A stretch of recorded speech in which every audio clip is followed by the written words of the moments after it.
Assalamualaikum warahmatullahi wabarakatuh. Bertemu lagi bersama Bu Ayu. Hai anak-anak, apa kabarnya? Semoga kita sehat selalu ya. Baik, hari ini Ibu akan mengajarkan untuk tema 1, subtema 1 di pembelajaran 5 dan ke-6. Yuk kita buka sama-sama bukunya. Baik, hari ini Ibu akan menginformasikan tentang suku bangsa di Indonesia. Contohnya apa saja sih suku bangsa di Indonesia? Sebelumnya Ibu informasikan ya, di Indonesia itu terdiri dari berbagai macam pulau. Ada Pulau Jawa, Sumatera, Kalimantan, Sulawesi, lalu ada Pulau Bali, Lombok, dan ada juga Pulau Papua. Nah, di sana ada berbagai macam suku, termasuk di Sumatera. Di Sumatera sendiri ada suku Gayo, suku Batak, dan suku Minang. Suku Minang ini atau biasa disebut Minangkabau. Lalu untuk di Kalimantan sendiri, di Kalimantan itu ada suku Dayak dan beberapa suku Melayu namanya. Ya, kalau misalnya di Pulau Jawa itu ada suku apa ya? Suku Jawa, betul, suku Jawa, suku Betawi, dan suku Sunda. Ada lagi di daerah Papua. Di Papua itu ada suku Asmat namanya. Di Pulau Madura itu ada suku Madura, dan di Pulau Papua sendiri itu ada suku Maluku juga. Aku akan menjelaskan tentang suku Minang. Suku Minang ini biasa dipanggil atau kita panggil orang Padang karena berasal dari Sumatera Barat. Ada yang tahu atau murid-murid Ibu ada yang termasuk dari suku Minang? Yuk kita sama-sama cari tahu apa aja sih dan keragaman apa yang ada di suku Minang.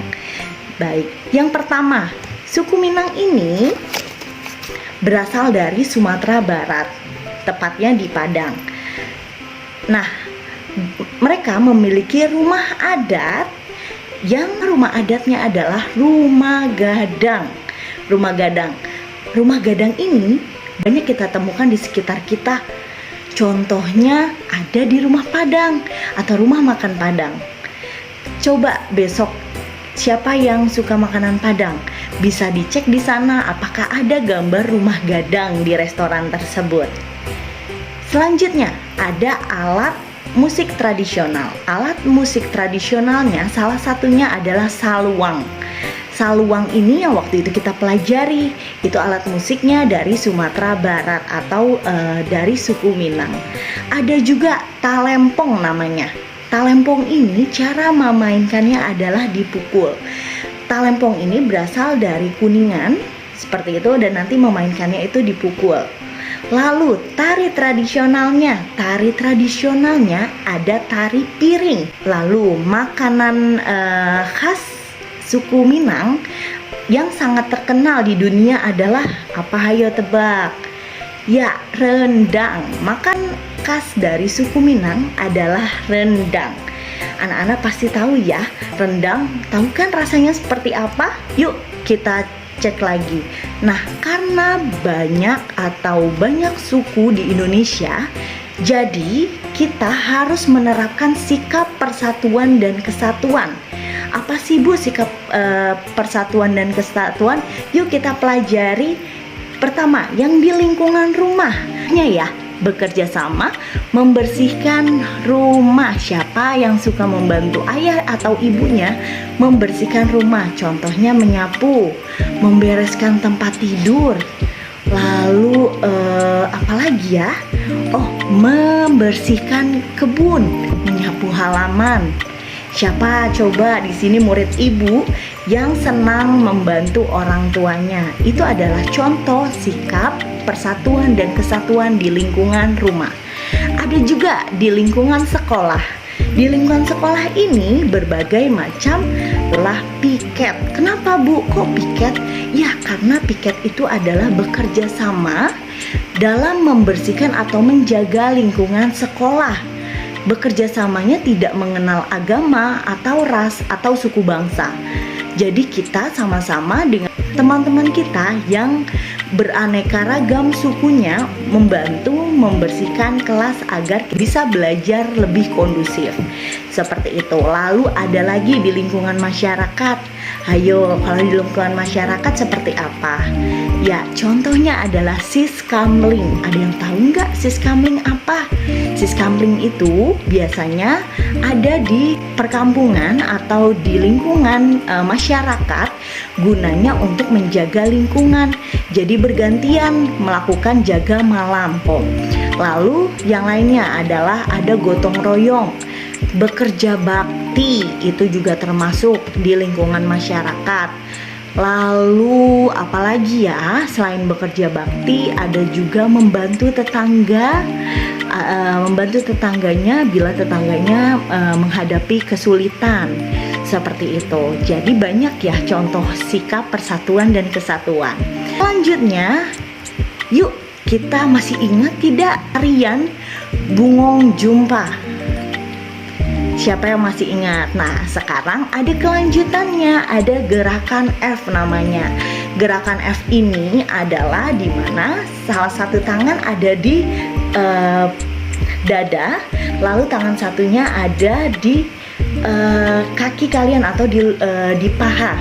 Seperti itu. Lalu wajahnya atau kepalanya mengikuti tangan ini berada di mana. Jadi kalau misalnya tangannya ada di sebelah tangan kiri ada di atas, di pundak atau di dada sebelah kanan, jadi kalian harus menengok ke kanan. Begitu pula sebaliknya. Ya.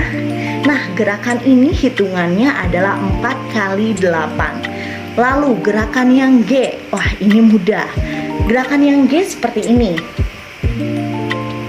Ya, jadi berganti-gantian. Nah, gerakan ini dihitung atau hitungannya 2 kali 8. Lalu ada gerakan yang H.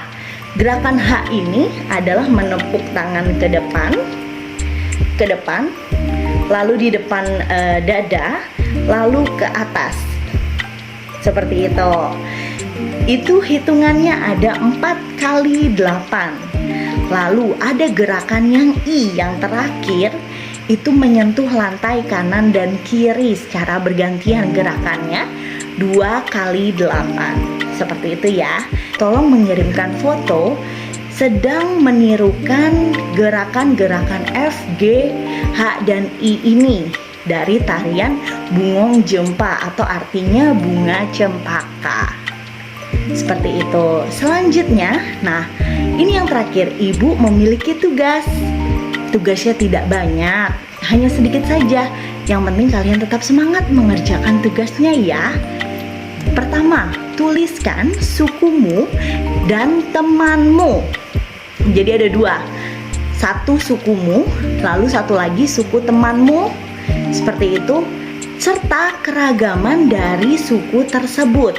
Contohnya, pertama suku, lalu yang kedua rumah adat, makanan khas, alat musik tradisional, dan tari tradisionalnya.